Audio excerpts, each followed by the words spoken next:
Bonjour, cette vidéo présente les systèmes séquentiels. Un système séquentiel, contrairement à un système logique, va dépendre de l'état de ses entrées, mais aussi de l'histoire de l'évolution des entrées-sorties. Ainsi, on remarque que, ici pour la commande d'un moteur, avec deux entrées, une entrée marche, une entrée à arrêt, le moteur va être commandé par la sortie S. Pour un même état, donc marche à 0 A, donc arrêt à 0, marche à 0 ici, arrêt à 0, la sortie peut avoir deux valeurs différentes. Donc ici, pour cet état-là, on aura une sortie égale à 0, et ici, une sortie à 1. Pourtant, les deux entrées, ici, sont toutes les deux à 0. Donc pour deux états identiques, on aura deux sorties différentes. La différence, c'est l'histoire de la valeur M qui est passée à 1 ici. Donc le moteur s'est mis à tourner. Et on garde en mémoire cette action ici pour continuer à faire le tourner jusqu'à ce qu'on vienne arrêter ici le moteur. Donc S dépend de l'histoire des entrées.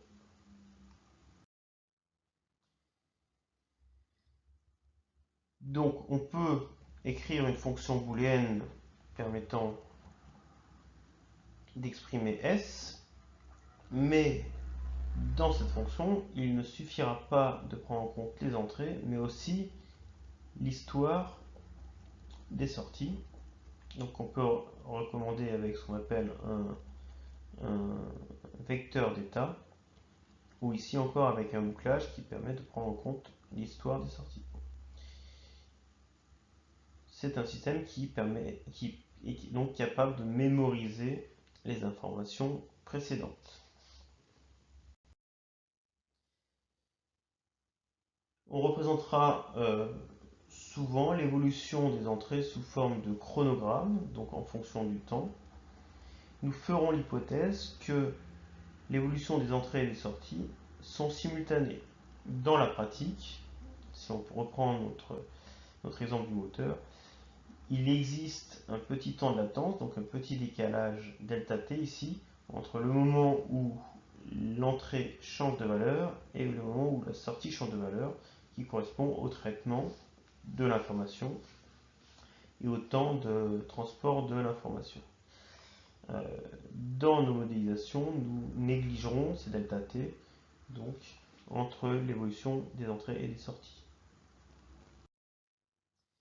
Pour représenter l'évolution d'un système séquentiel, on pourra utiliser le diagramme de séquence du langage SysML. L'objectif étant de décrire l'enchaînement séquentiel des relations entre les différents acteurs du système, et ça nous permettra de définir des scénarios de fonctionnement.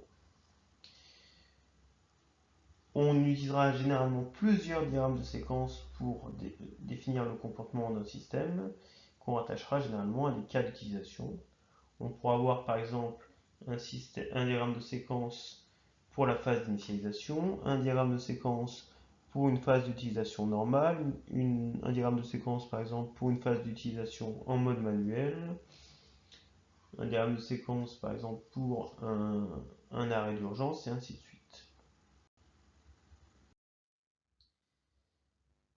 Comment est-ce qu'est formalisé un diagramme de séquence? On utilise donc une ligne de vie qui sera une ligne verticale en pointillé rattachée à un élément du système, des activités qui seront représentées par des rectangles rattachés sur cette ligne de vie, des relations représentant des messages envoyés entre les différents éléments. On distinguera brièvement à notre niveau trois flèches particulières: les messages synchrones avec des flèches pleines et des traits continus qui attendent une réponse avant de pouvoir évoluer. Cette réponse sera en trait pointillé. Et un message asynchrone qui sera réalisé avec une flèche évidée qui, elle, n'attend pas de retour. On peut voir ici un exemple d'un distributeur automatique de billets avec deux éléments, donc le système et un élément extérieur qui est l'utilisateur. On a donc la ligne de vie des deux éléments avec les activités qui sont les rectangles. On voit que ce diagramme de séquence est réalisé pour le cas d'utilisation qui est le scénario principal. On envoie un message avec la flèche pleine qui attend donc un retour pour pouvoir passer à la suite, et ainsi de suite. Pour un cas d'utilisation légèrement différent avec une erreur de code, on voit qu'on a un message de réponse qui dit que le code est erroné et on demande de saisir à nouveau le code, et ainsi de suite. Dans le cas où 3 erreurs de code sont réalisées, le dernier message est que la carte est avalée. Un autre outil permettant de décrire le comportement d'un système séquentiel est le diagramme d'état. Contrairement au diagramme de séquence, le diagramme d'état pourra aussi être utilisé pour programmer certains systèmes numériques de commande-contrôle. Alors généralement pas avec le langage directement SysML, mais avec des langages propres aux technologies utilisées. L'objectif d'un diagramme d'état, c'est de représenter le comportement dynamique du système à partir des différents états pris par ce système. On va donc avoir des états représentés. Donc pendant ces états, l'élément peut attendre un événement pour évoluer et exécuter une activité. On va le représenter par un rectangle aux angles arrondis.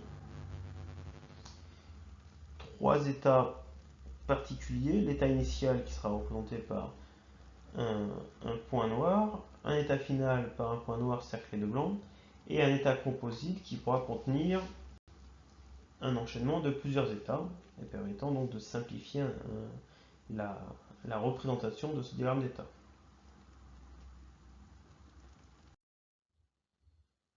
À l'intérieur de ces états, nous aurons des transitions internes, puisque l'état pourra réaliser des activités à trois moments différents. Lors de l'entrée, donc lorsqu'on active l'état, lorsque l'état est actif, donc pendant qu'il est actif, et à la sortie, donc lors de la désactivation de l'état. Nous aurons aussi des transitions externes qui permettront donc de passer d'un état à l'autre. Ces transitions seront franchies lorsque des événements seront vrais. Donc, un événement sera un changement de valeur d'une entrée.